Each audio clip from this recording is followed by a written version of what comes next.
Minimekos-mekos ko na nga yan dahil for today's video, gagawa tayo ng bibingka sa latik. Dahil nga Easter Sunday ngayon, kailangan pang malakasan din ang ating recipe.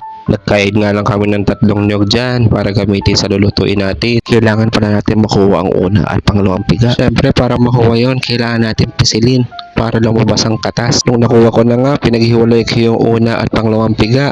Yung unang piga, yung malaking lalagyan, at yung pangalawa is yung maliit. Naisip ko nga, instead of brown sugar, gagamit ako ng kariba para mas malinamnam. Nagsalang na nga lang ako ng kawali at sisimulan na natin pakuluan ng gata. Ang uunahin ko nga dyan is yung pangalawang piga. Pakukuluan muna natin yan ng 3 minutes. Pero kung hindi ka satisfied, pwede mo gawing 5 minutes. Tapos, ilalagay na natin yung kariba.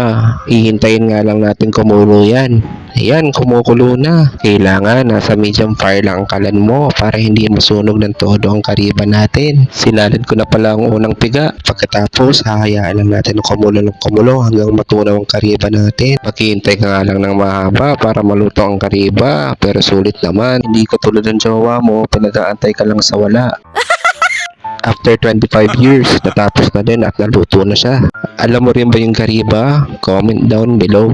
Ito na pala yung malagkit na kanin natin at naisalang ko na sa bilao. Tapos, itatoppings lang natin ang niluto nating latik gamit ang kariba. Sana guys, may mga natutunan kayo ngayong araw sa paggawa ng bibingka sa latik. Pwede mong gawin to sa inyong bahay at napakadali lang. Sana nagustuhan mo ang video ko ngayong araw. Kaya don't forget to follow and share. Maraming salamat sa iyo.